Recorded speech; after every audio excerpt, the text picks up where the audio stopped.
Assalamualaikum and good afternoon. Okay, we have Surya Rosnita Osman on the screen now. Okay, so without further ado, I just get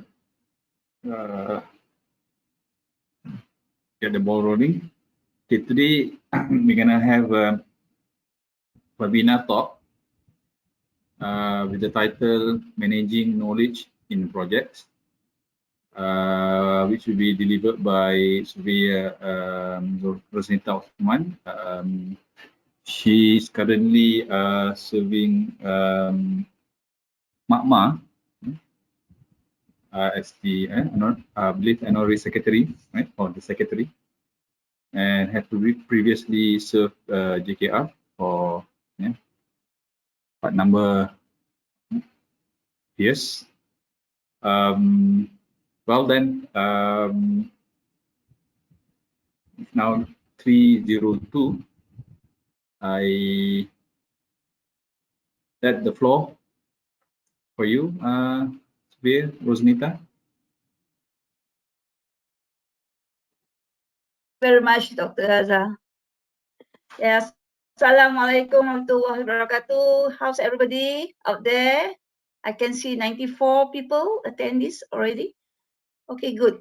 Let's start the ball rolling as what Dr. Azhar said, because we have only 2 hours.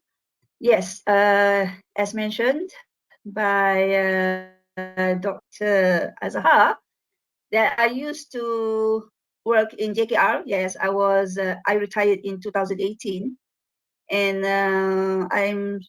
I've been the secretary of MEPMA for several years. Before that, I was heading the secretariat, and yeah, that keeps me busy with all this speaking engagement that I have been invited to.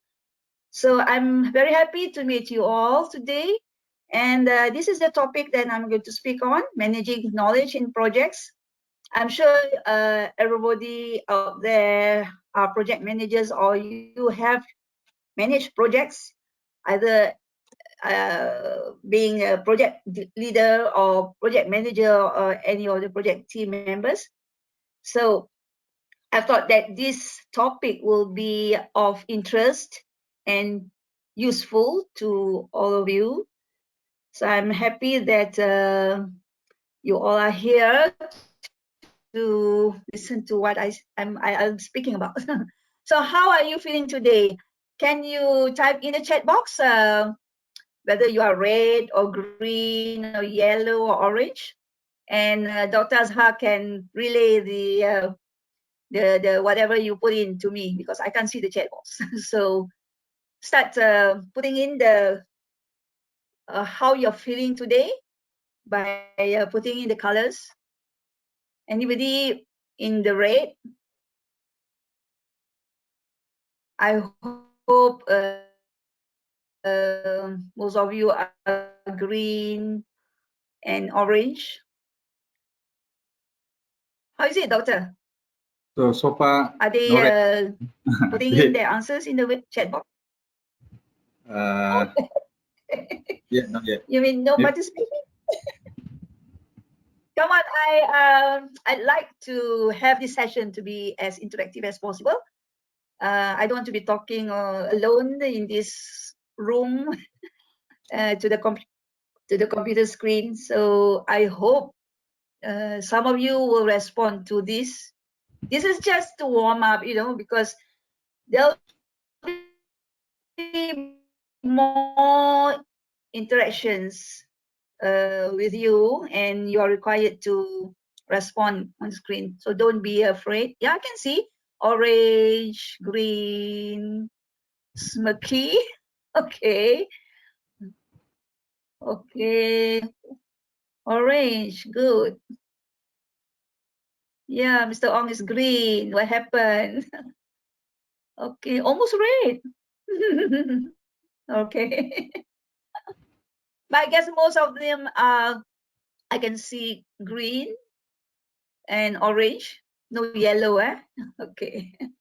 I'm feeling your orange. Okay, that's fine. That's good. Thank you for your response. Well, at least I know you are out there listening. So, okay, let's go to the next one.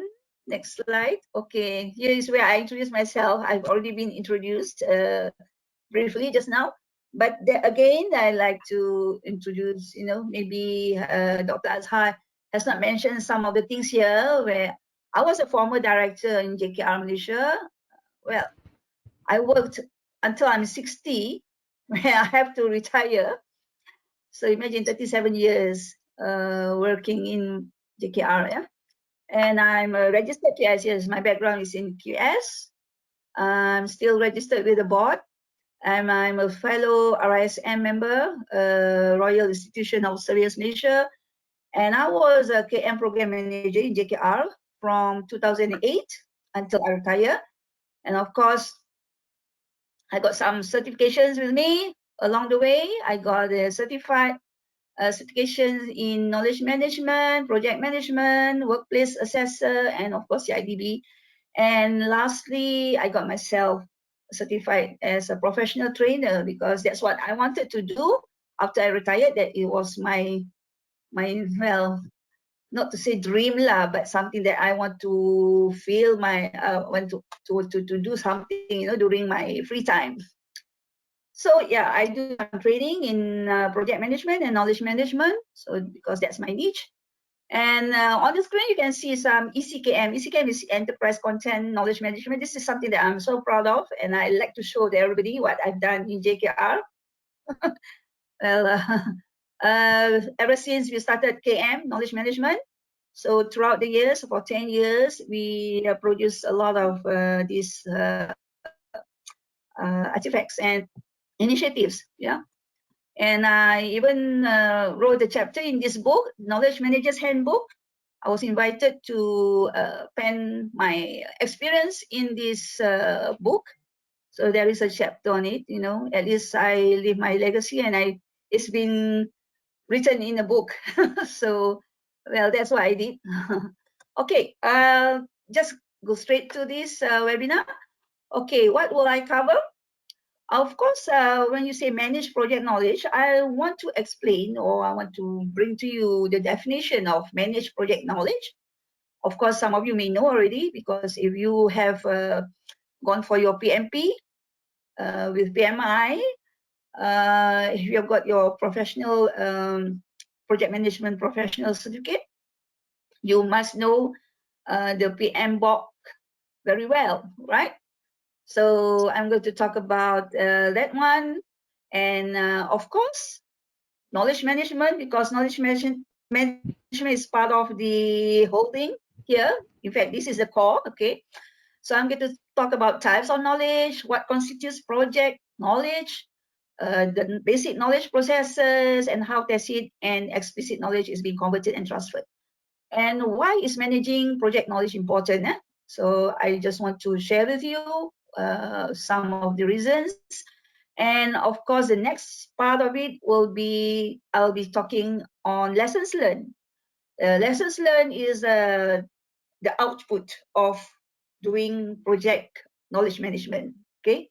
So these are all in the PMBOK. They talk about lessons learned, register and all that. So I thought that let me share with you what we did, what JKR did in managing the lessons learned. So we have a system, we have a process, it's all documented and is going on for some time.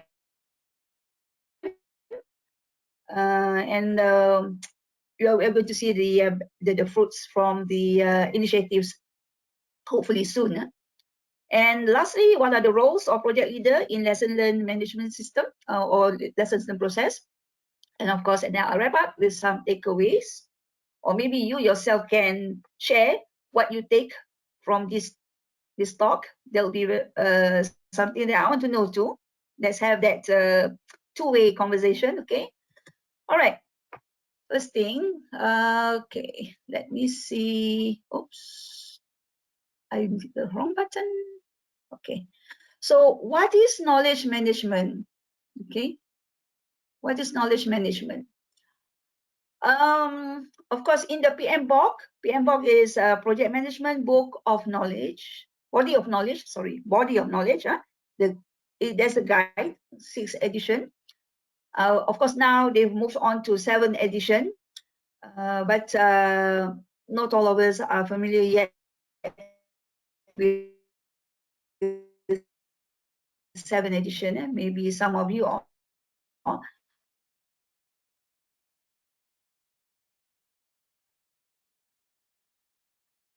So there is new project management process incorporated in the PMBOK guide, okay, and it is called Manage Project Knowledge. So what they define is project management knowledge, organizational learning. Okay, I have to switch on my webcam, otherwise it slow down the network.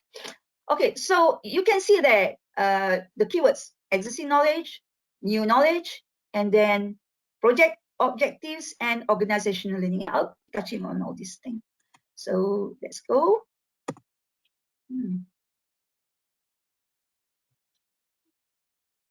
I'm sorry. Okay. All right. I just want to ask if you know anything about PMBOK. Okay. If you can just make a guess. How many knowledge areas and processes are there in PMBOK 6th edition?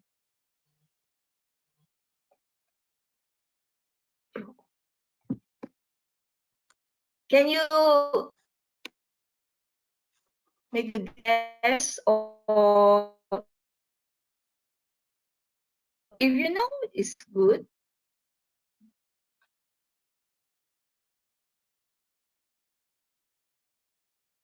Make a guess, or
there is a problem with audio. I don't know. That is mine, maybe. All right. So back to the question just now. I'd like to have some response here. How many knowledge areas and processes are there in PMBOK 6th edition? Can I have some responses to that?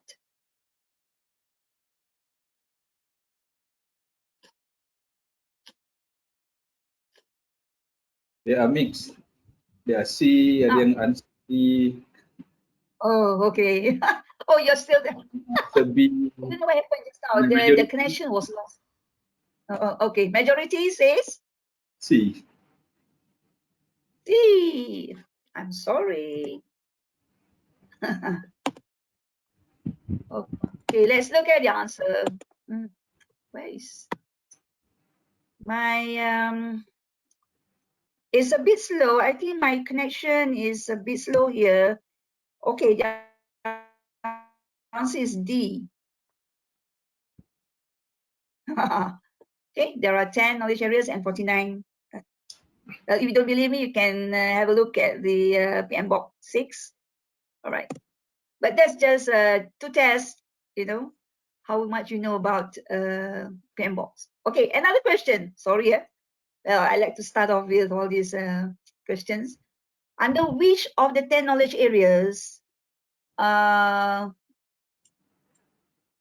okay, supposed to hide this. I'm so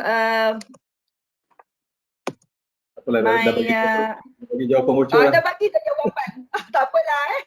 The answer is there. The answer is there. Okay, I was going to ask, under which knowledge area does this managed project knowledge reside? But I accidentally hit this slide. So this is the answer. It is under project integration management. Okay, there's project integration management. There are 9 processes there: develop project charter, develop project management plan, direct and manage project work, manage project knowledge, and then monitor and control project work, perform integrated change control, and close project office. So if you see the process group on top, there are 5 process group. There is how the PMBOK is organized, and then they have knowledge areas. Under each knowledge areas, and it is mapped against the process group. So you can see that managed project knowledge is in the executing and under the project integration management. So I'll be showing you, okay, what they have here, the processes of each sub-process in the project integration management, which means that they have outlined in the PMBOK the inputs, tools, techniques, and output. So this gives you a better understanding what it means. And I'm not going to go through all this thing because it's going to take a lot of time, but I'm just showing this for you to like visualize what it is. And then under manage project knowledge too, they have there are several inputs here, and the tools and techniques and the output. Okay, so I'm just going to run through this slide. Let's talk about manage project knowledge. So here the inputs can be your documents, your project documents, can be your PMP, your any deliverables, your environmental factor, organizational process asset. Organizational process assets are, in fact, your procedures, your quality procedures, your SOPs. These are organizational process asset. That's the term used in the PMBOK. And under tools and techniques, you have expert judgment, knowledge management, information management, interpersonal team skills. So I have highlighted knowledge management because that's what I'm really going to focus on. And then on the output side, the lessons learned register. Okay, so this talk is going to be about these 2 items only. Okay, so of course the question is, what is knowledge management? You are not I'm not going to ask you to put in anything in the chat box. The answer is there. A very simple definition is knowledge management is management with a focus on knowledge. Okay, so likewise, you say quality management is management with a focus on quality. So knowledge management is a management with a focus on knowledge. And there are various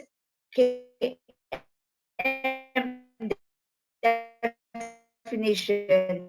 You can find this in the internet. Because when we implement KM, we need to define ourselves what the organization means by KM. So it's not a general definition like I showed you before, but what does the organization wants to see at the end of the day when they implement KM? So they have to define it, at the outset.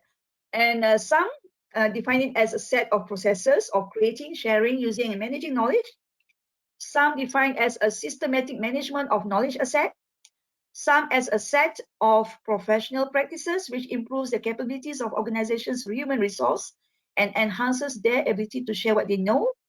And also it can be defined as a multidisciplinary approach to achieve organizational objectives by making the best use of knowledge. You see, the best use of knowledge, that's what is they stress on. Yeah. So it can be anything. Different organization will define differently, but the definition must be aligned to the organization's business objectives and mission. Then only what they call it, what we say ngam lah. Whatever you define, it is aligned to what you as an organization wants to achieve. So the types of knowledge. There's one, explicit knowledge, which you can find in books, in your manuals, in your procedures, your circulars, articles.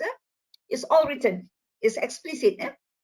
And there is another type called tacit knowledge, which is not easily describable, not easily transferable, because it lies in the head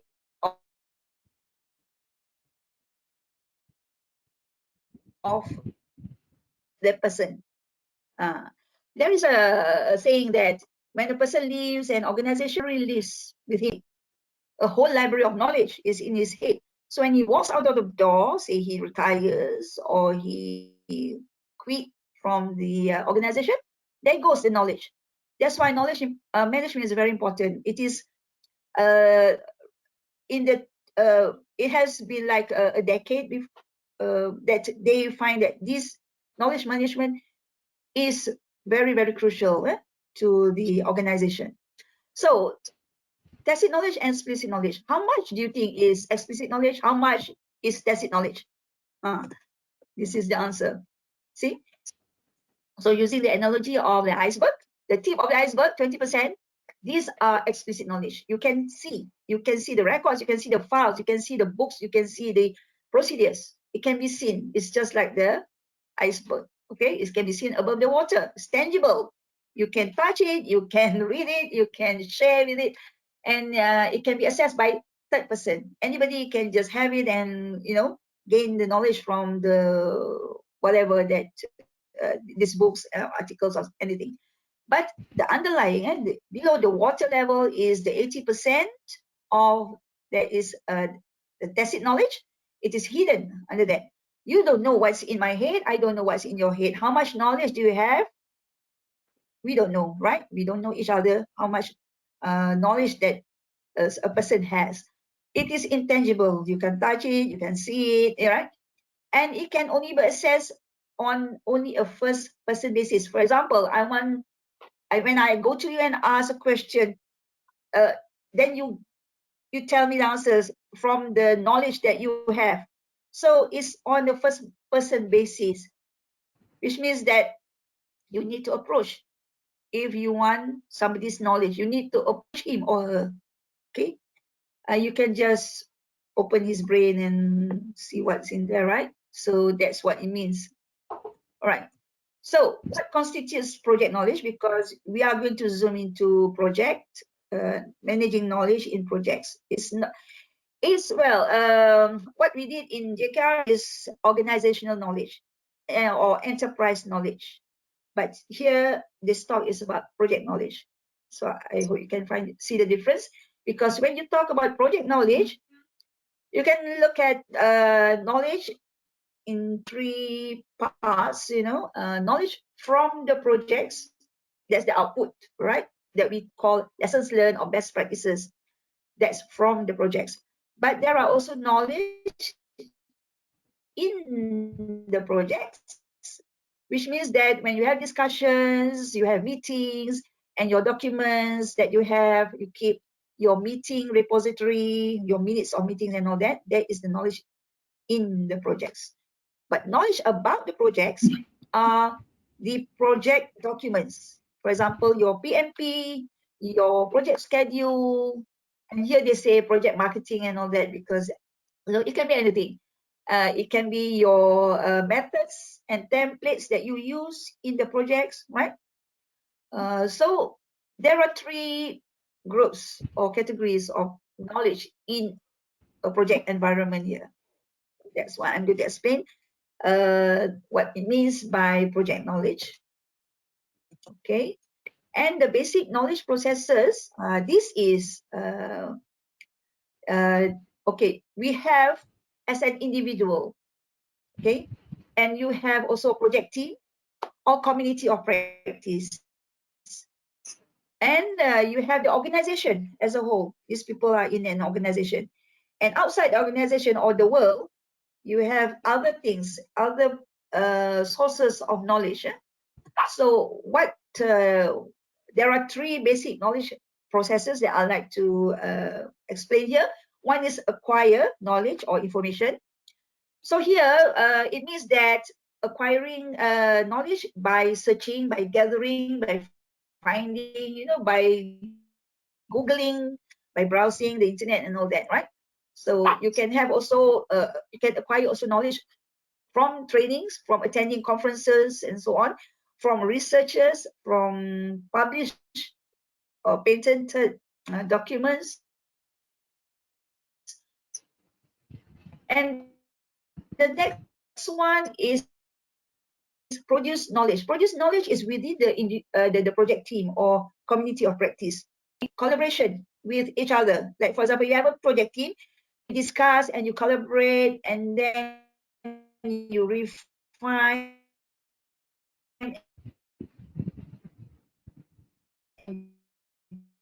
create knowledge, you validate, this means that you are producing knowledge, right? And this knowledge that you produce within the project team, the whole organization they can apply your knowledge. And this is where the integrate knowledge is, okay? When you integrate whatever that you have produced within the project team, and you integrate with the other knowledge outside, okay? So that's where you transfer to other project teams and other the organization as a whole. So you can publish, you can do training, presentation, and you can share the best practices, share knowledge, storytelling, for example. And the outcome is organizational learning. So you remember the definition of managed project knowledge? It leads to organizational learning. Whatever knowledge that you acquire and you produce within the project team, it goes back to the knowledge, to the organization as organizational knowledge. Okay, I hope you understand that. If you don't understand or you need me to clarify further, you can put in the chat box the questions in the questions, and Dr. Azhar will read it out for me, and I'll try to answer as best as I can. Okay, when you talk about tacit knowledge and explicit knowledge, so since both are important, there is this model by Nonaka Takuichi. This is very old model in 1994. It's called Seki model. Later I'll tell you why Seki. It talks about how tacit knowledge is transferred to another group or people, and it becomes tacit knowledge to them. Okay, so how does this transfer take place? It's by socialization, by collaboration, by sharing knowledge. Okay, like for example, now I'm sharing my knowledge. Maybe project teams, they can meet up and then they can have some presentation of their projects and what they learn from there. So it's through socialization. And tacit knowledge can be converted to explicit knowledge. This is what they call externalization. For example, when you hear or you listen to some talk and you put it down in your notes, or you write a report from based on a meeting or something, and it becomes explicit because it's written down. Okay, so explicit to explicit is a combination of explicit knowledge, which means that normally we have this knowledge base, right? We will extract knowledge from here and there and put in a repository or your portal. So it becomes a combination of explicit knowledge where you compile everything, you put in one place, or you summarize an article, you share it in your portal, share it through newsletters or something, you know, where you transfer these best practices, for example, checklists and so on. You sometimes do transfer, do share all these things, right? And especially during trainings and lines and all that. So this is what they call explicit to explicit. And then explicit to tacit, back to tacit, when you internalize the knowledge, you apply the knowledge, you learn while you apply the knowledge, you learn by doing, by applying the knowledge, you learn something. You get you get the experience of applying that knowledge. So that becomes tacit. Okay, so it goes on and on. All right. So we should use more of what we already know. Knowledge experience from past projects, lessons learned and best practices. So if we capture and organize and maintain in a knowledge base, your portal or your website, and it is made accessible to project teams, so this can be reused and leveraged for future project success. Here's an example. For example, you run into a problem in your project. So this is like a new case, right? You have a problem, maybe you have a problem with contractors or with the contractual problem. So if you have already maintained a knowledge base in your organization where you keep all those previous cases, okay, in one place and it is accessible, so you will retrieve previous cases that, and you will find anything that is similar to your case or your problem. So the new case is matched against the retrieved cases that is from the portal or from your repository, and you will try to reuse whatever findings from the previous cases, and maybe you can see how they solve the problem if there's some similarity in the problems, and then you will suggest your solution, because whatever your solution may not be, you know, exactly like you copy and paste from the solutions of another project, because the context is different, right? The situation may be different. So just using the retrieve whatever cases, previous cases, you will have to come up with your own suggestion, your suggested solution to your problem and solve it. And then this one will be shared. It's not for you to just keep in your file and then, you know, only you will benefit from it. No. So the thing is, when you do knowledge management, this has got to go back into the repository. So it will, in this case, it is suggested that we review the solutions of the problems. Whenever you have new problems and then there's a solution, there is maybe a panel or a committee to review it and to confirm that this is, you know, you have experts in the organizations, they can validate and they can confirm that this is the best solution. Okay, so and then this is retained, this is put back into the knowledge base, and this becomes less the learned case is a new case in the repository,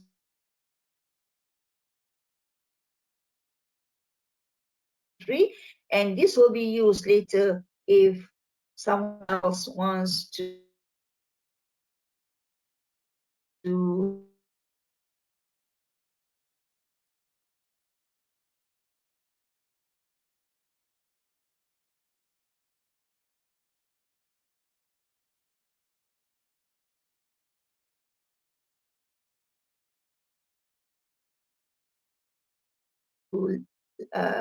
solve any of their problems. You know, it becomes the good practice by organizations that does knowledge, as I said, is captured, accessible to the other. Okay, so what are the benefits if you prior and new knowledge available for tasks or solve problems or make decisions? So it does make our work easier, right? We don't have to go around asking how to do this or how to solve this. You know, it takes time by going from one team or one person to another. But if you have this, is centralized, is accessible, it makes really your life easy. So this is what knowledge management is all about. And when you talk about knowledge, managing project knowledge, of course, is very important because it increases the use of underused knowledge.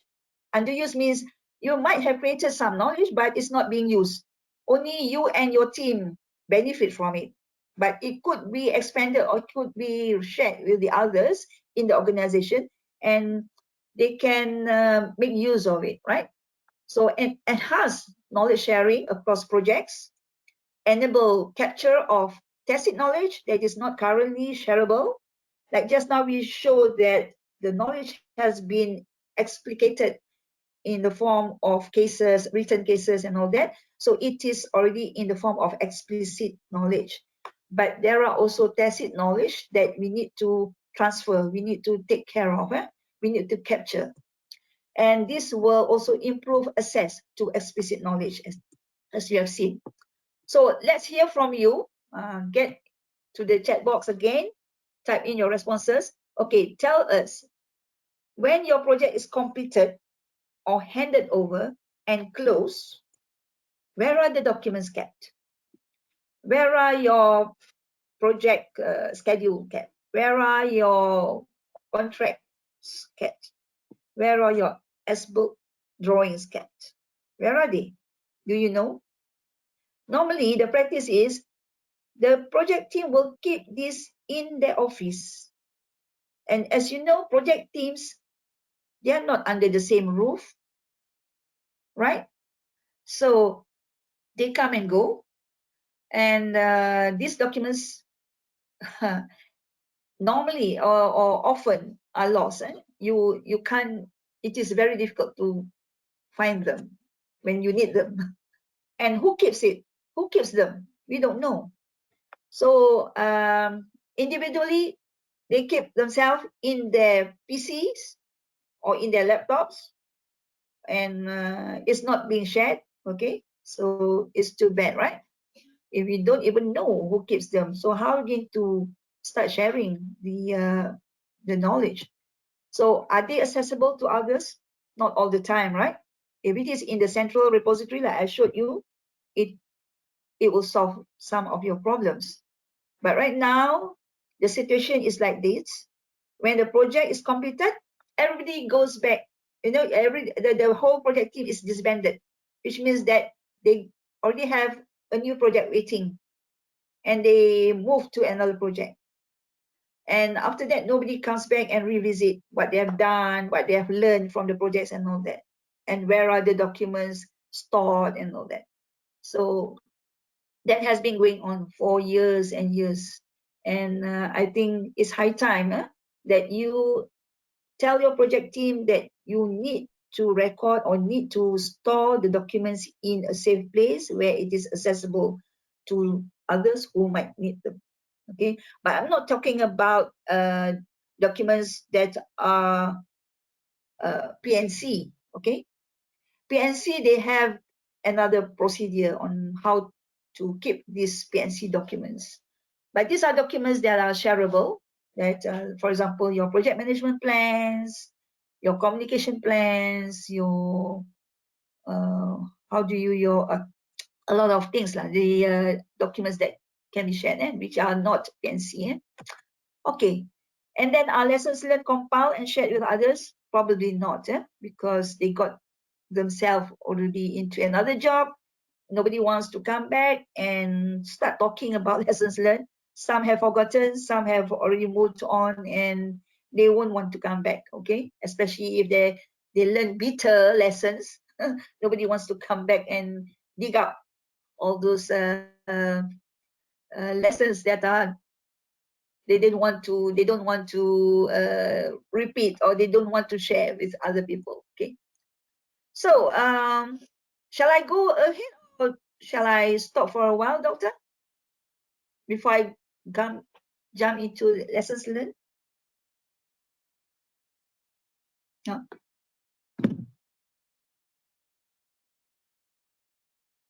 Doctor, shall we give 3 to 5 minutes break? What do you think?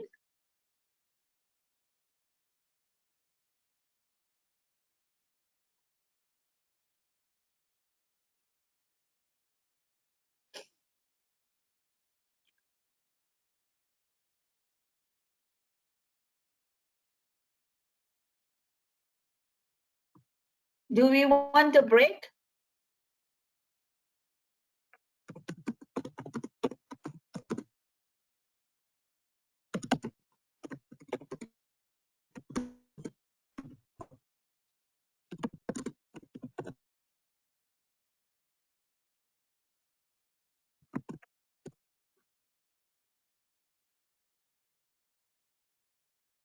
Okay. Now it's 3:41. Can we come back at 3:45? Is it okay? 3:45? Okay. So you can have your you have your short break. You can have your coffee or something, because in the afternoon and in this type of weather it's so hot, you might feel a bit sleepy. I'm not sleepy because I'm talking. I'm doing the talking. Yeah. Anything? Okay. So we come back at 3:45. Thank you. See you.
My time shows 3:45 now.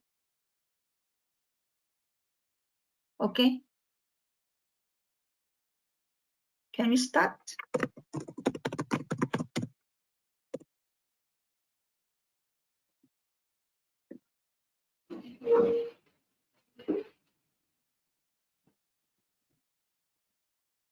Can we start now? Okay. Okay, yes, please. I take it as a yes. Okay. All right. So moving on, the next part of my talk, it will be on lessons learned. What are lessons learned? Just now was about knowledge management. I relate to project knowledge management, and this is a lessons learned, which is what I've mentioned before. Lessons learned are the output from your managed project knowledge process. Okay, so what are lessons learned? These are actually knowledge and understanding that is acquired through experience. Okay, so you can only have lessons when you experience it. But if you talk about knowledge, you read something, you know, these are not lessons learned. This could be lessons from other people. And you might be able to apply it, yes, in certain situations. But when you experience it yourself, this becomes like ingrained in you, and you will remember it forever. So lessons learned are very important. It may be positive ones, or they may be negative. Okay, normally positive ones we like to keep them, negative ones we like to forget them. So but when we talk about lessons learned, it will cover both. It's good to cover both, right? And it must be factually correct, which means that when you do your project lessons learned, it must be validated. It must be the truth as possible, factually correct, and it must have a real impact on the team operations. You know, sometimes people document what they call lessons learned.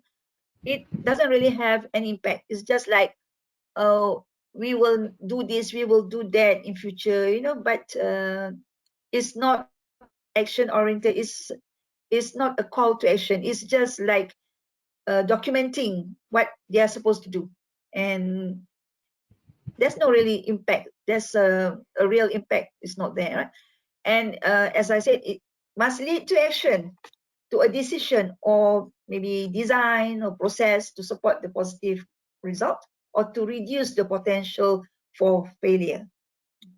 Okay, so these are lessons learned, that what we want to achieve through lessons learned.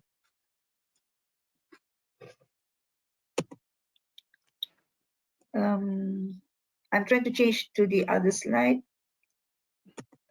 It takes a bit of time. Okay. So in the, I showed you earlier, there's a term called lessons learned register. What is it actually? Actually, it's a document that records key learnings and findings from the project activities. It could be key learnings from the planning. It could be from your design process. It could be from your procurement. Okay, so whatever activities that you do in the project and you learn something from there, it becomes that it goes into a lesson learned register. Okay, I'm going to share with you how lessons learned are managed in JKR Malaysia, because we've done this before, and I think I hope you benefit from this. Okay, I don't know how you do a lessons learned, or the approach that if you have done, but in JKR in the early days, when we say, oh, lessons learned are important, let's do lessons learned, let's come and have 2 days of workshop, or you know, and gather all the lessons learned. So it looks like they want to call many people to be able to gather these lessons learned. So in the past, they call in the officers that are involved in projects, not particularly any project, but this is very general. They want to gather lessons learned from the implementation of projects under RMK 9, Rancangan Malaysia ke-9, for example. So they have this gathering, and they brainstorm the issues that arose from the implementation of projects during the 9 Malaysian Plan. And these issues are categorized further into people, process, tools, policies. And then they put out a nice report, and they present it to the management. Okay, what happened after that? So what happened after that is when these lessons learned, most of it are just observations, but they don't really have any solutions to it. They don't have recommendations of actions. What are the recommended strategies to avoid this from happening again? So it's just a nice report giving the issues, and then maybe at the end of it there are some suggestions, but there's no of assignment of work on who to take what action, who owns this, who should be looking into this, you know. So that's what is lacking. So, and the actions are not tracked. Even if there are actions, it's not being tracked. Nobody will come back and say that, hey, you haven't done this. Why is this still still in the report and not being acted upon, you know? So it just falter, you know. So lessons learned become unlearned. that's the result of it, right? So you can learn from there, okay? Because of the lack of engagement from the team members. When you do in a big group, like 200 people come to the 2 days workshop, and they are broken down into groups. Okay, you deal with the people, you deal with the process, you deal with the tools, you deal with the policy, you know. So their thinking is just that narrow, just that it's very narrow. You just look at certain parts, you don't look at the problems that are faced by the project teams. And there is lack of management involvement. I'm courageous enough to say this because when it is the top management is not there to sit with us, and then when it's presented, there's lack of questioning and all that. Okay, and of course insufficient resources allocated. There are also cases where we want to do lessons learned, but there's not enough. We have financial constraints, and we have time constraint, we have other resources constraint, and there are no defined processes to identify and capture and apply lessons learned. We haven't thought of that. We haven't thought that, oh, we need a defined process, we need to be as structured as we can, you know, to do all these things. So it just becomes like a workshop, and then coming and talking about issues, but really we didn't really capture, and we don't know what lessons can be applied from there. So lessons are not made available and accessible after being presented. It's not even uploaded in our website. There are copies of the lessons learned report, very nicely bound and just distributed to among the top management. Lessons learned are not acted upon, as I mentioned, and there's no system to keep track of lessons learned. So that's why. And it's not only happening in JKR, it's happening in other organizations as well. There are lessons learned that are not learned. Okay, so when you want to capture lessons learned, you should ask, or we should ask, what happened? What was supposed to happen? And then why did that happen? Or why didn't that happen? You know? And what did we learn from the results? Why it didn't, what we are supposed to do, and what happened, and why is there a gap, and what do we learn from it? So these are the questions, the pertinent questions that we should be asking when we want to capture lessons. Instead, we ask, what happened? What was supposed to happen? Why did it happen? And who is that for? I don't know about you, but there are cases.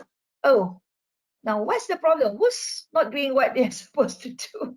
Is it the consultant? Is it the contractor? Is it the project team, the architect or engineer? You know, they start to think along that lines. So when we talk about who's at fault, it becomes a blame game. You know, you point fingers, and it doesn't help. We don't learn from there.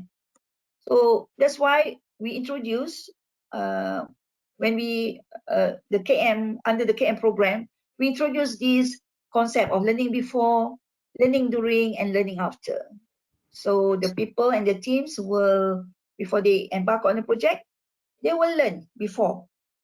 What do they want to learn? They want to learn from the other project teams. They want to learn what happened in that project. They want to learn how the problem was solved. You know, there are a lot of things that they want to learn from the other teams. And when the project is being implemented or executed, then they learn from each other, and then they learn after at the end of it. So in the project environment, the learning that takes place must be learning before.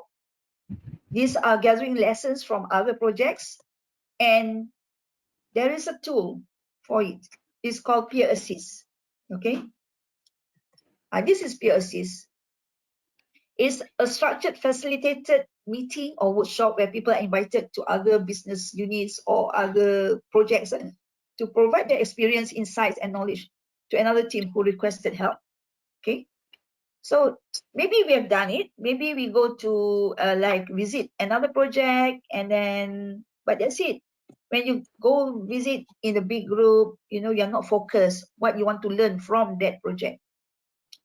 And normally they present all those nice things about what they did, right? All those the negative things is not being disclosed. Okay, that's learning before. Learning during,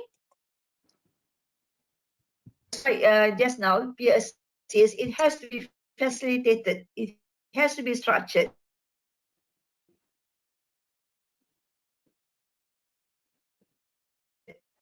You cannot just go to the another project and visit it and ask questions from there.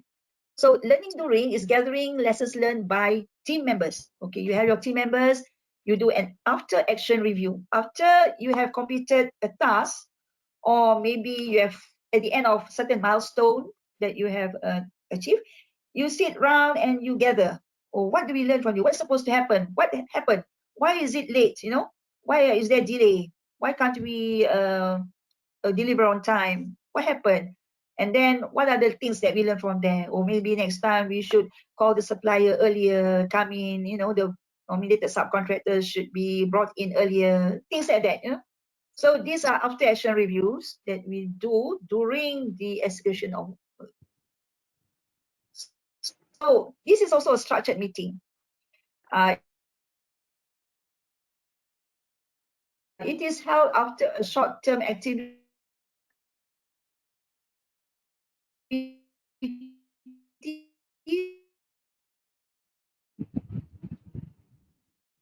such as a task within a project.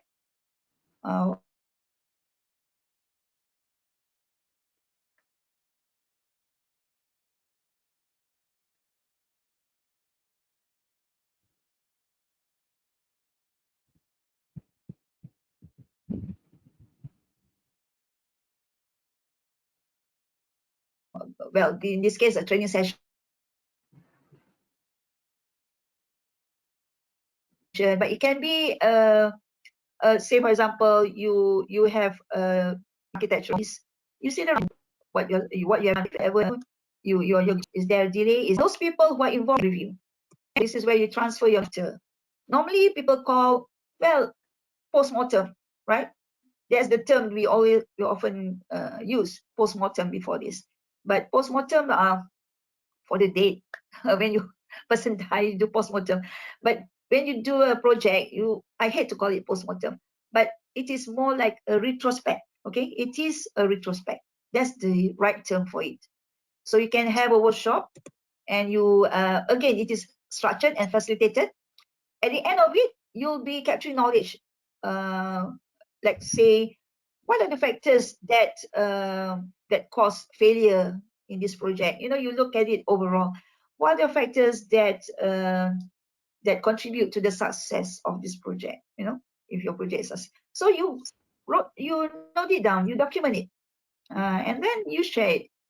So this is part of the things that we should be doing, you know, when you say you want to capture lessons learned.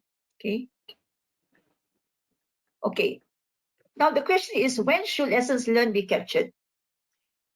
Some people, like normally when our practice is to capture at the end of the project, right? When the project is come to a close, okay, come, let's have a meeting, we discuss lessons learned, and maybe they have a workshop, or sometimes they don't even have a workshop, they have a list of questions that like a questionnaire. So they be asking the client to answer it, and then from there they said, okay, this is from the client's perspective, and but do they look at it, do they study what feedback that they receive, and what are the lessons learned from there? So that is the normal thing that we do. But in the lessons learned processes that we introduce in JKR, we do away with that. Of course, we have a lot of things also that we did. Okay, so when we say when it should be captured, it should start from the kick-off meeting. Throughout the whole life cycle of the project, that's the best.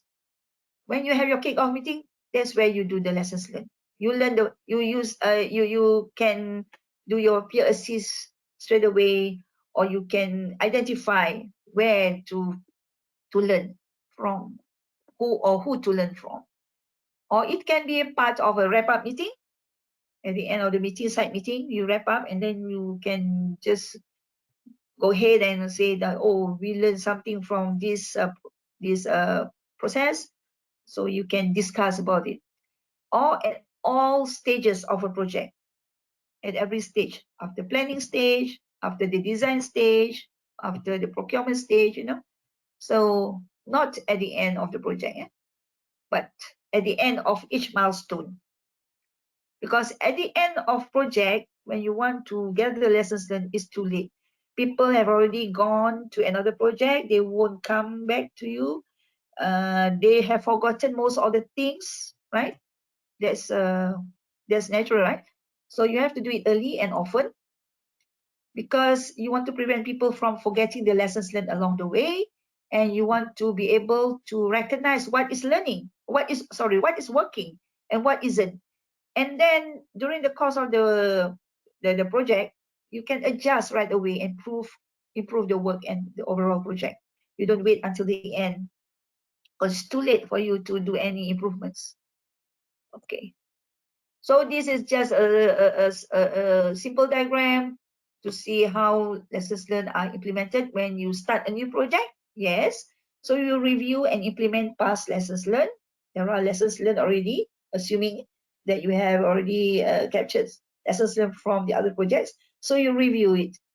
And then you keep on working, and then you completed a phase. If no, you keep on working. If yes, then you hold a lessons learned meeting, and you keep on working and until the completion of the project, and then you hold another lessons learned meeting at the end. So just like what I showed you just now, we have lessons, the learning before, during, and after. So this is what we did. We have a practical guide on how to manage our lessons learned. So it's a small book, but this is how the whole process is. So there are 10 processes here. For example, the first one is identify. At any point during the asset life cycle, you have to identify lessons learned. And then you document and compile. Okay, and you store it in a central repository. In JKR, we have a central repository called JP Data. Okay, so it's all the reports are there. And then anybody wants to reuse or wants to review the lessons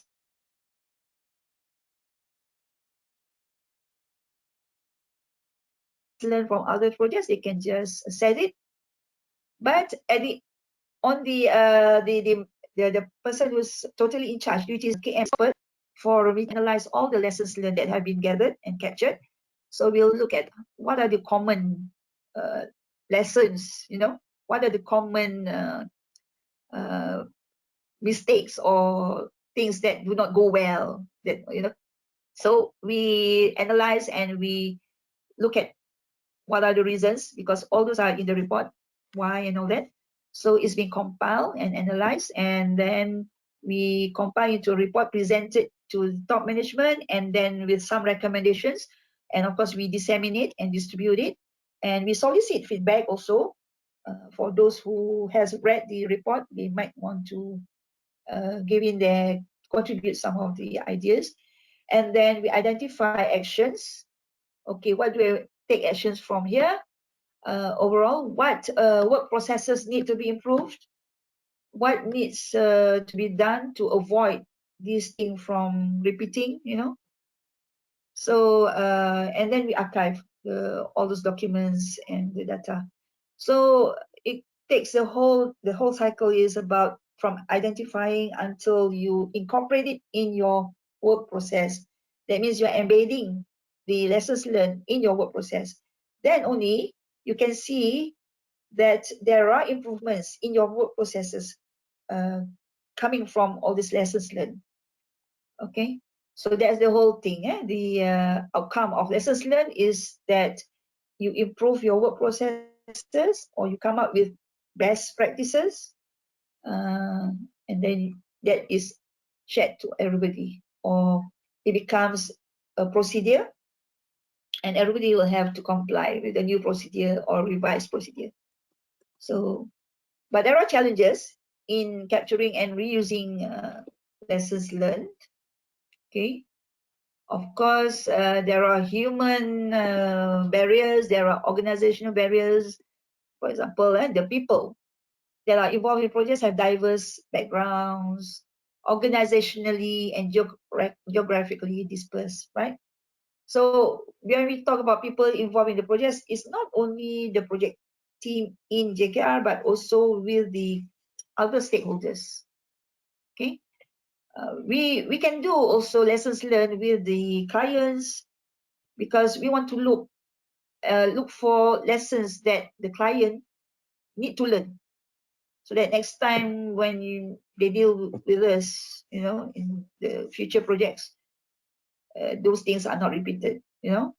And also maybe with the contractors, so that they know this is very important, what they need to do next time if they get a job from JKR. So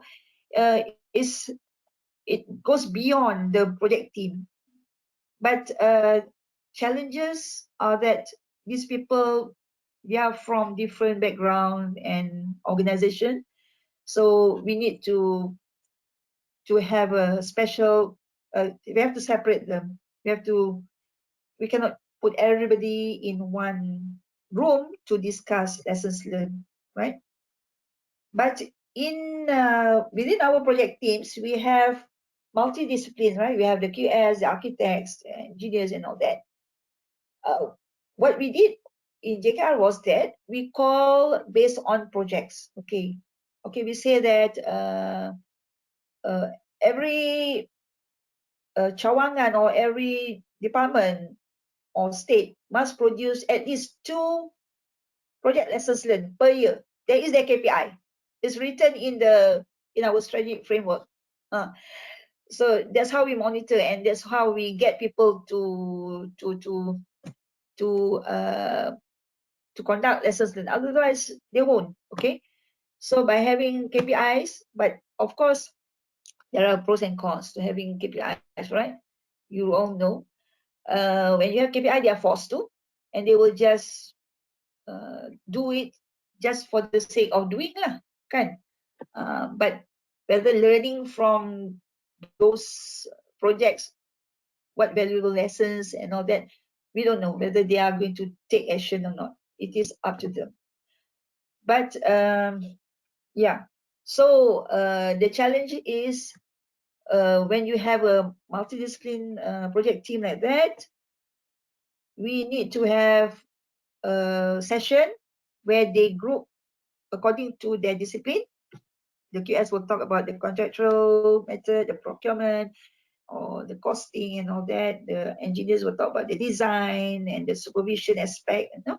So they come up with the questions like what went well, how can we do differently, or how do we do better next time, and then what are the key learnings. Those are the three things that we ask them to document. So when they group within their own discipline, they can talk freely and all that, and then we call all together when we collect all the what they have documented. Then we ask them to present, and then the other project team, the other discipline will have a look. Okay, oh, these are the things that are the issues that the QS face, for example, and so they know, and they try to think of ways on how to overcome these issues as a group, as a project with a multidiscipline team. So we don't, in this case, we are looking for issues and all these things, but we are not coming up with our own solutions or our own recommendations, but it is the recommendations from the other discipline, so that they will see how they can help, you know, prevent delays or prevent cost overruns by offering solutions. There could be that it's their fault that the project is delayed, so they will know what are the actions that need to be taken if the other teams have brought it up. Okay, so that sharing part. So even though they have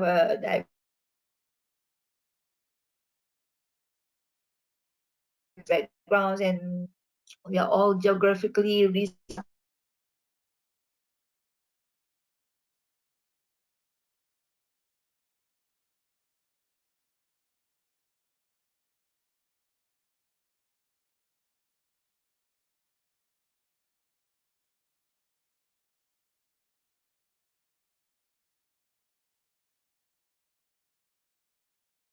the project is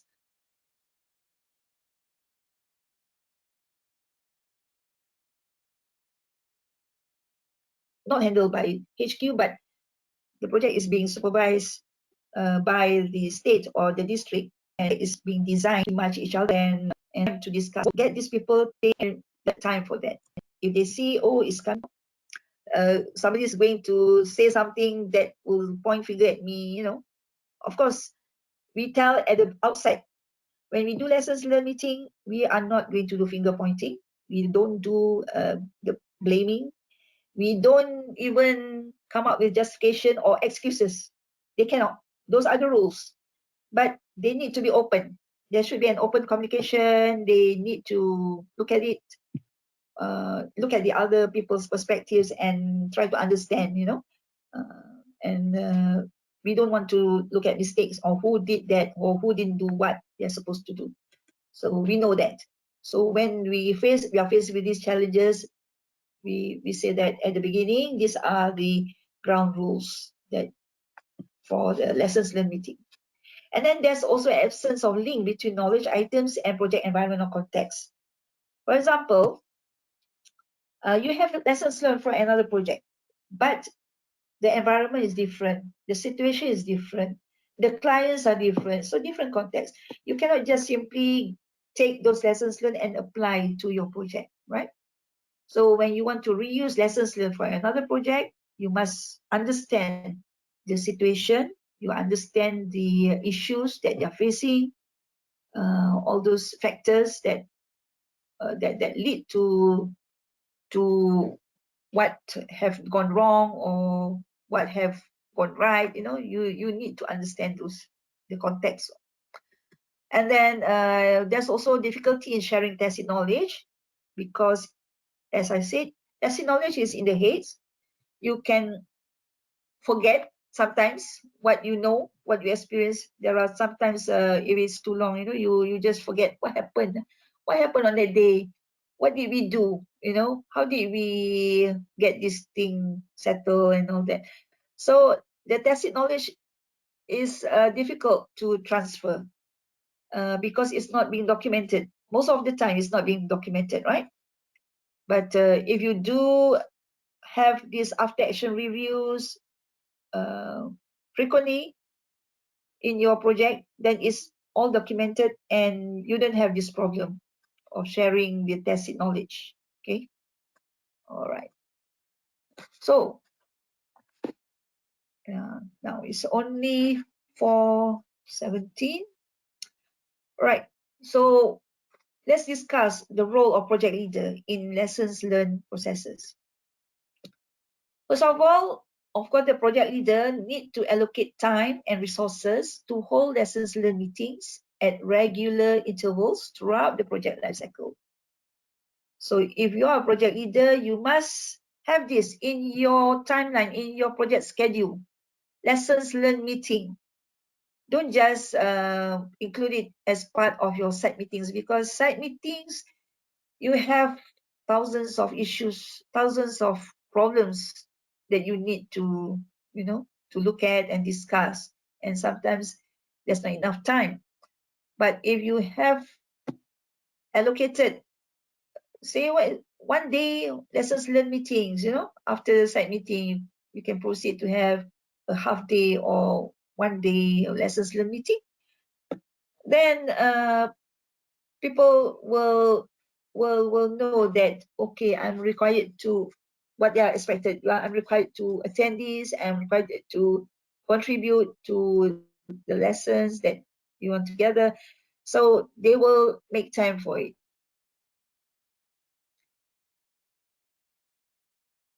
Okay. So there should be at regular intervals so people can put in their calendars when it's supposed to be, at the outset. Then there's no excuses that, oh, I can't come, I'm sorry, I have another meeting. So facilitate discussion. Project leader must facilitate discussion and participation from the team members. So he's a leader, he will be asking questions, he will be probing, he will be doing the what we call asking people, encouraging people to give input in documenting the roadblocks, how they're resolved, and how they'll be addressed in the future. So that's the role. It's a big role, yeah, as a facilitator. And then at the end of it, of course, you got to recap lessons learned and assign the action items to people who you call owners, who own this action. You must assign. And then when is the expected completion date for them to take action? So don't just leave it open. You must, as a project leader, you need to have to determine the time when it is to be completed and what you expect them to deliver, So you must recap that at the end of the meeting. And then you record and organize feedback notes. Okay. So there could be a session where they give feedback during the presentation of some lessons learned and all that. So it has to be recorded. And then you can organize it and create reports, send it to the attendees, and then follow up on the action items. Don't just send it and say that this is the report that we did, and and you're supposed to take action. Give them that time, just the time frame to do it, whatever that they are supposed to do. And you need to keep on motivating people to contribute quality knowledge content and to use the knowledge base and help to enrich it. Say you have a knowledge base in JKR, we have JPedia, as I mentioned. So besides conducting this lesson, you have to also tell them look, we have this knowledge base. You can please go to it and look for anything that might help. There could be lessons from other people that, and then also you will put in your own findings or your own lessons in there, and enrich the knowledge base so other people can reuse the knowledge. Okay, so you keep on motivating them to contribute, and you inculcate the culture that values knowledge sharing. How do you inculcate culture that values knowledge sharing? Is by doing, by modeling itself. You have to be the role model. You model the knowledge sharing behavior, then only, you know, your other team members will follow. Otherwise, they say, why should I? You know, this so project leaders must be the role model. They have to inculcate that culture. He himself must show that knowledge sharing behavior first, and then only you can encourage and motivate other people to share knowledge. And then this is important: building trust, foster development, and encourage an environment of learning from mistakes and improving processes. So we are not there to pinpoint faults and all that, but you need to build trust. How do you build trust? You need to be, well, maybe at the outside you have to tell them this is the our expectation. Lessons learned meeting, you must be open, and then don't worry, this will not this will not backfire. You know, whatever we discuss here will not be disclosed to other people who have nothing to do with this project. So this is for our own learning, and maybe there are negative lessons learned that they want to put in, but they don't put in the names. It's going to be like something which people cannot pinpoint to one person or a group of people. So you need to build that trust. You need to give them that psychological safety net. They must be safe. They must feel safe that if they want to share anything which is negative, it won't, you know, backfire. So one of the things that when we introduce lessons learned, one of the things that our people ask me is that, Rosnita, you are going to open the can of worms if we do this to the auditors, because we are very afraid of auditors. They come in and they look at, you know, what you have, whether you comply to procedures, to the government policies and all that. So that's the main worry, that this will become an ammunition for the auditors to shoot you or to shoot the organization, you know. So the concern is that it can backfire, right? So, but we tell them, no, this is for our own good, our learning. We want to learn from our mistakes. We want others to learn from the mistakes and from whatever we have not done right. So this will contribute to our organizational learning and our continuous improvement. We keep on telling them. So when we facilitate the workshops, lessons learned workshops, that's where we tell them we keep that environment friendly and open as much as we can.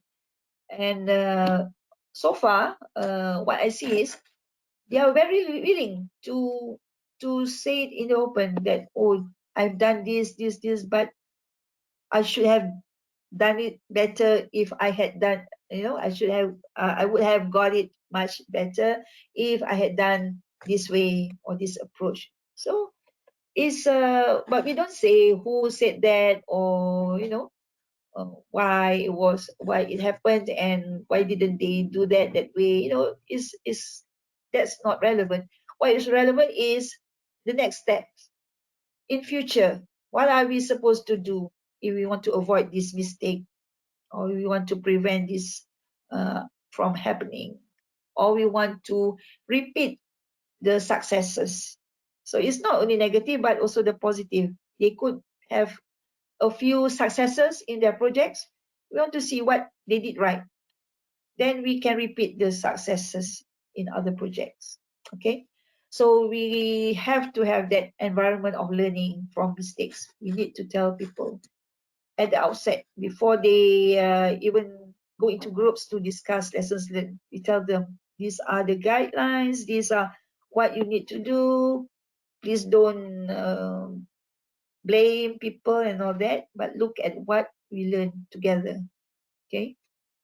And of course, it would help also to engage a facilitator to help smooth the flow of conversation. Sometimes, you know, these people, they are not comfortable to share opinions easily, right? They're not many people are comfortable with that. So if you have an external facilitator who is familiar with the project and the team, but not directly involved. So that's why myself and my team in the KM unit, we are often called by project teams to conduct or to facilitate their lessons learned workshop. It's because we are not involved in the projects, but we know this project, we know that project because we are in JKR. We know who is doing what and all that. But we are quite familiar with the culture, with the environment, you know. So we are not directly involved. So they tend to open up with us. They tend to talk more with us. But if the project leader himself is doing the facilitation, they will be claiming they don't talk so freely, yeah, openly, because they want to avoid you know, that ill feelings, or avoid you know, sometimes people get emotionally upset with other people from what we say, right? They can get emotionally upset. So if an external facilitator was to facilitate, there's no problem with that. Okay. All right. So we are coming to the end, and I'm leaving like maybe half an hour, or but we have some questions, I believe, in the question box. We'll go through after this. Then we spend like 20-30 minutes to go through, and I like also if you can put in the chat box what you learned from this talk, this webinar today. Give us your feedback. What do you think is lessons learned? Are you doing lessons learned, and what are the issues that you are facing, you know? And maybe you want our opinion on how to conduct lessons learned. So put in your chat box, don't be shy.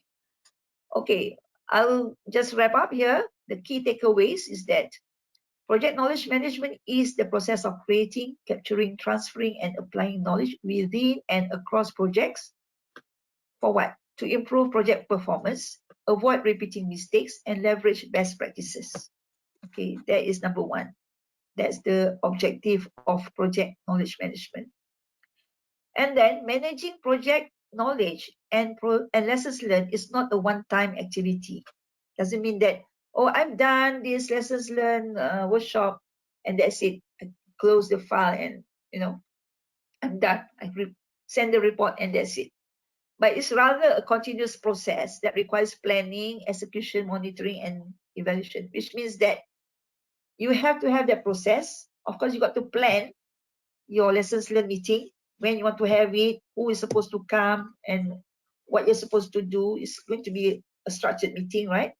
You have to plan it, and when you execute it, who do you want to call in as facilitator, and what sort of the documentations that you need to produce and all that. And then, of course, after at the end of it, the lessons learned, when you have already compiled and submitted, there could be feedback from other project teams who have looked at your lessons learned, and there could be questions that they want to ask, clarifications, or there could be things that the actions that have to be taken from there, and you need to monitor what actions, like I said just now, the action items that is assigned to the people. So you need to monitor that, and then you evaluate. So how good is your lessons learned? Is it useful? And then is it useful to the others? It's not only useful to you, but also useful to the others, the lessons that you are offering in the report. And then with the right tools and techniques, you can effectively integrate knowledge and lessons learned into your project management processes to achieve better outcomes. So you have to use the right tools. The tool that I presented just now is the learning before, learning during, and learning after. Yeah, peer assist, yeah, that's the tool, and the after action review and retrospect. And then you have those techniques that you can use with the tools. So these are the 3 key takeaways. What have you got? Please put in your chat box, share with us.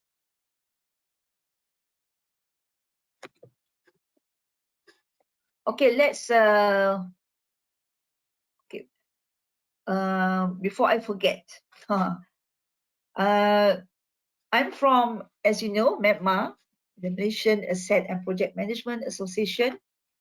MEPMA is an association that was formed by JKR in 2008. Okay, so why is it formed? Because we want to drive professionalism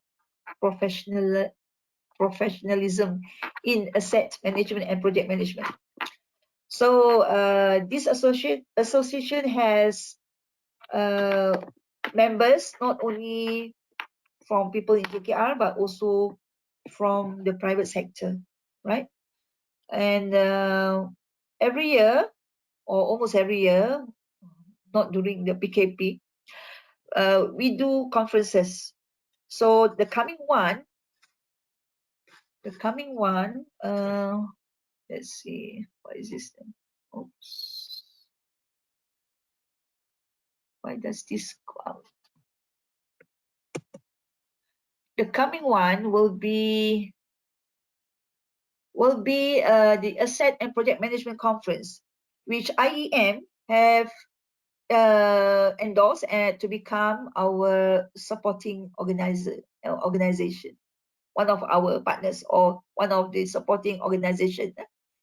Others are MAFM, the Malaysian Association of Facilities Management, PMI, Malaysian chapter, the Board of Architects, and IEM, and there are a few more. The logos are not in here. Well, we are going to have this conference on the 8th and 9th of June at Eastin Hotel, PJ. Is going to be officiated by the Deputy Minister of Works. And you can see there the CPD and CCD points, PDU points, is all there. BEM is, we are still waiting for the CPD points or CPD hours from BEM. And this conference is being held in conjunction with the Global Maintenance Day. So Global Maintenance Day is initiated by a body, a non-profit body at the international level. It's called GFMAM, or Global Forum on Maintenance and Asset Management, which MEPMA is part of it. MEPMA is a member of GFMAM. So they initiated this Global Maintenance Day, and this is the first time ever that we are celebrating this Global Maintenance Day. So do come to this conference because we have a lineup of very good speakers.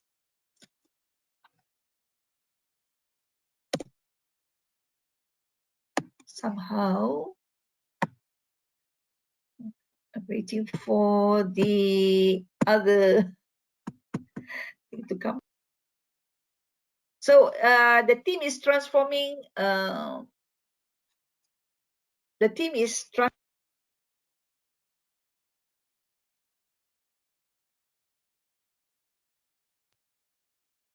Am I muted? Was I muted just now? Okay. So as I said, there's a great lineup of speakers, panelists from the local and the international. The keynote speaker will be the KSU, or Secretary General of Ministry of Works, and the chair of GFMAM, Johannes Kotze. He's going to talk on the future of maintenance industry. So you can see the lineup and the moderators down there. And I'm sure there are some familiar faces that you find in here. So I hope you can join us. This conference is going to be on the 8th and 9th of June. So if you want to there is to register, there is a QR code there. You can scan it, or you may have the well, we have given the flyers to IEM actually, so you can get the flyers from there, or you can just call the secretariat. The contact numbers are there. Okay. All right. So that's my last slide, and let's see what questions or comments have you got. Dr. Azhar, can you please help? Yeah, I'm not sure whether you have answered this, but the question was posted, I think just before the break.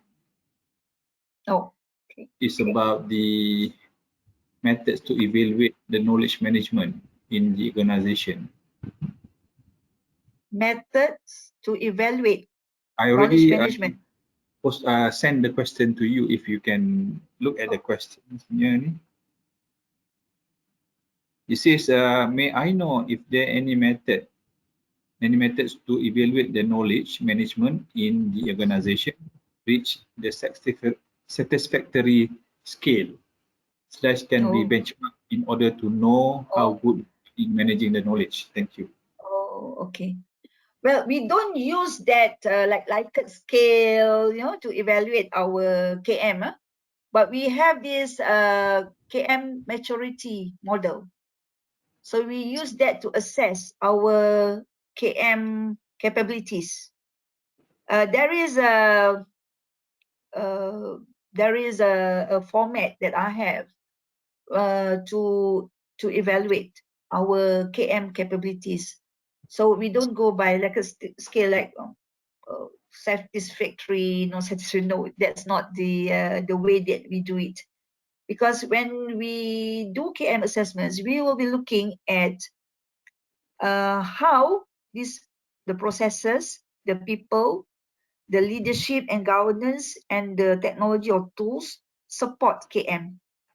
So we look at it individually, and then we look at it overall and see where are the gaps, where are whether there's the evaluation for the people quite low. So there are a series of questions where they have in the assessment.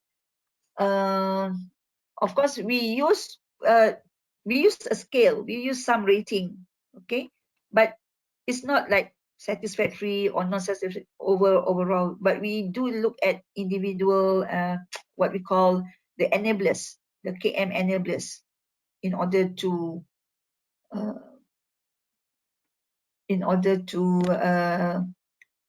assess our KM.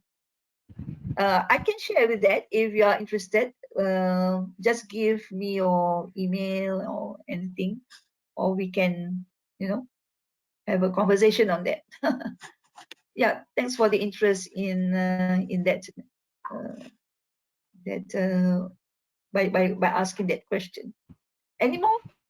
Okay, the next question, I also have send it to you.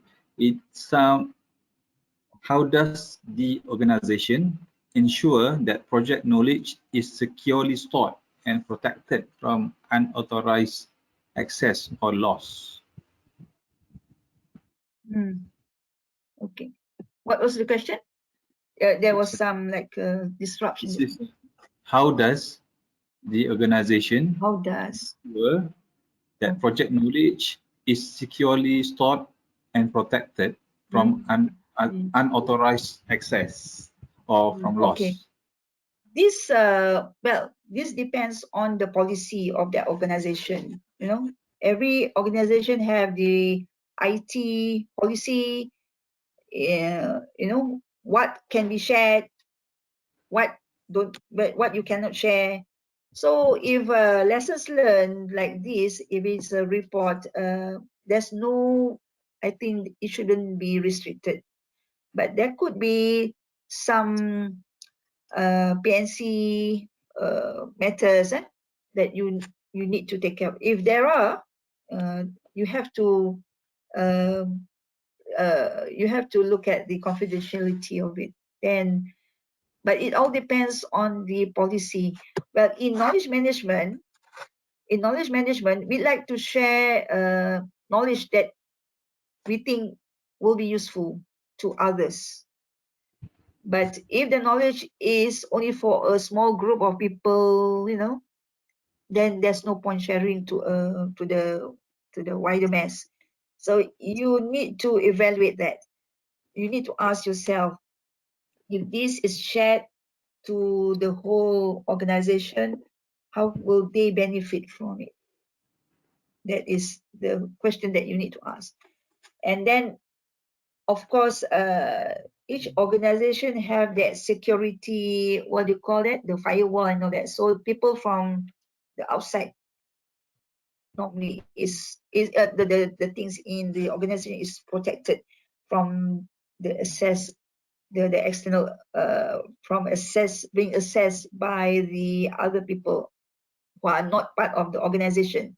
So that is being taken care of by your IT security policy, which each organization should have. But within the organization, as I said, you need to have that understanding of what the needs are. What are the needs of this your audience? So you share with them what you think is useful and what they will need. There is a process called knowledge audit, which I'm very much involved in giving this in conducting for some organizations. We look at the critical knowledge that is available in the organization and who has that critical knowledge and where it is stored, and also whether this critical knowledge is required by another department for them to perform their tasks or work. Sometimes they do not realize that the same knowledge that is produced by another department is useful for another department. So that's where the sharing, you know, they don't know that there's a need to share that knowledge. Okay. So by doing this knowledge audit, they can identify what critical knowledge is required by another department. And so they will talk about how to give access to those people in that department. So that's where we open up this what you call, we look at the requirements, the knowledge demand and the knowledge request from all the departments in the organization. So that is why I'm talking is in the organization. So sometimes we don't know that what I produce is actually useful to the other department. And by doing knowledge audit, you have that opportunity to identify and you can share. But there are things that you don't need to share. Okay, so that is also again up to the policies of the department or your organization. So I hope I answered the question. Okay, the next one. It sounds like this. There are lots of lessons learned stored in various forms in the repositories, but it is not always easy to make it easily accessible so that we can always learn from the past experiences during the start of a project. Is there any hints or advice on how we can improve on this? Okay. All right. First of all, if you have established this the learning before, learning during, and learning after, concept in the organization, in your organization, everybody will understand that they need to learn before. And when they want to learn before, there are people who needs to share. So when they understand that requirement, they will you can have the door open for the other people to learn. One thing that's good about government, everything that you want to do or implement, it goes through the circulars. The DG will issue an instruction, and it becomes a procedure, or it becomes one part of the process. So by doing that, you can ensure that people follow the procedure that we have set up. So yeah, lessons learned come in different forms. They can be in terms of report, but in our case, we standardize the reports so that people will just they can look at the reports, and they can sort of they know where to look for it. Say they want to look at what went well, so there's a chapter or a section, what went well. Okay, and what we don't say what have gone wrong, but we say that what could have been done better. Those are the improvements that the project team have identified, what could have been done better. But in a way, it talks about what have not gone well. So that's why they come up with what could have been done better. So our report is, the format is standardized. Then people will take any report and they know which section they want to look at. It's very easy. The only thing is that we uploaded these reports, but if we have a system where we can assess, like a database, we can assess and we can search for it, and just like Google, right? You just type the keywords and zoom, it will come with all the reports. It will list down all the reports of the projects. But we have some financial constraints in coming up with that database. So what we have is just we use Wiki, right? Wiki. Even in Wiki, you can type in keywords, and they will list down the documents that contain that keywords. So we have to do with that platform, and that's by standardizing is much easier. And we have been using that format since day one. So the thing is, maybe you should think about standardizing your report, lessons learned report. So that's my advice. Anything else, Doctor? Okay, I think this is the last one. This is not a question. I think it could be because it was posted in 3:40 just now. Probably answering your question maybe, or sharing. The statement is project documents are stored in shared network drive or folders that are accessible to team members and stakeholders. So basically, maybe the guy is probably sharing the practice in his organization or her organization. So probably we want to comment on that, or is a good practice or acceptable? Yeah. That is good practice. Like your PMP, right? Your project management, it should be accessible to all, to the stakeholders. The only thing, do we have the system for our clients to go in and look at the PMP or whatever that you share? Normally, that's the thing, right? We have that that security concern. So normally, these things are just shared within the organization. So other project teams can still have a look at it, but it's within the organization. But it would be good also if it is shareable with the clients.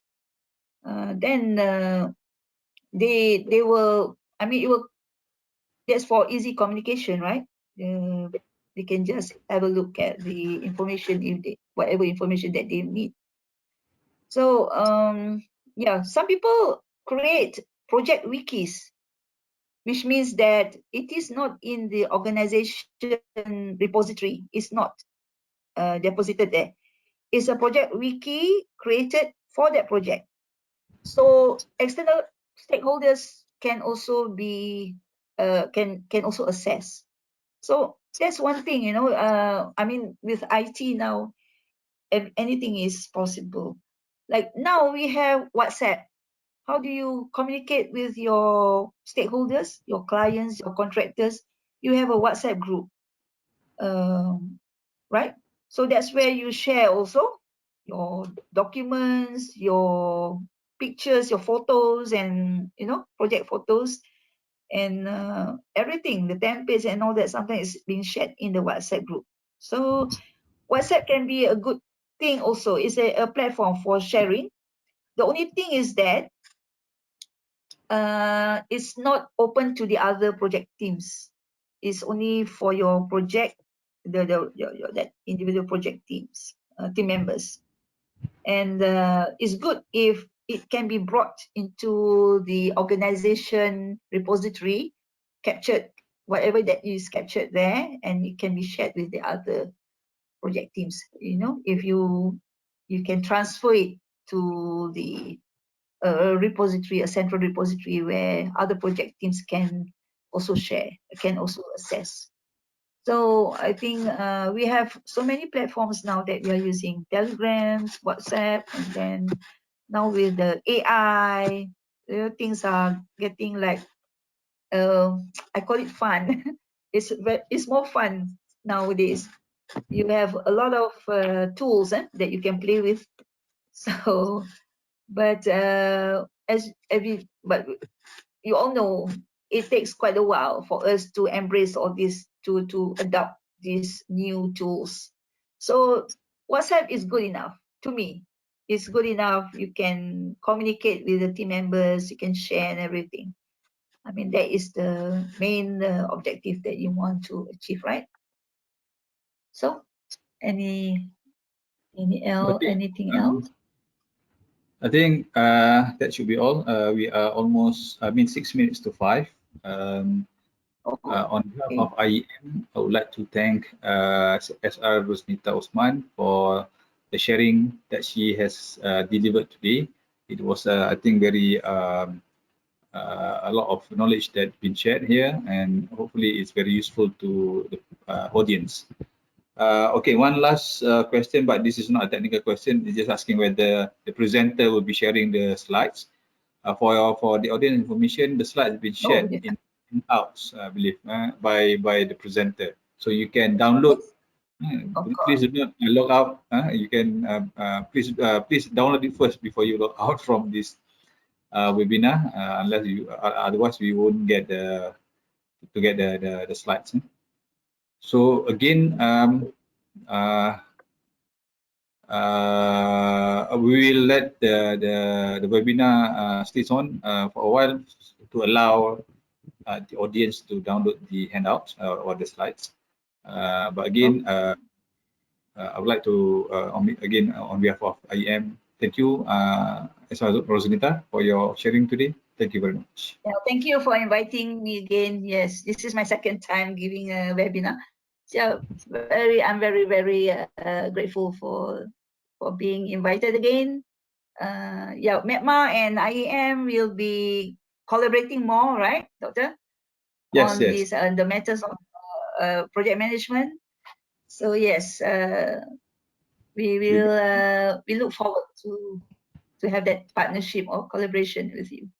Yeah, we hope to have more this sort of webinar or even other joint activities in the future.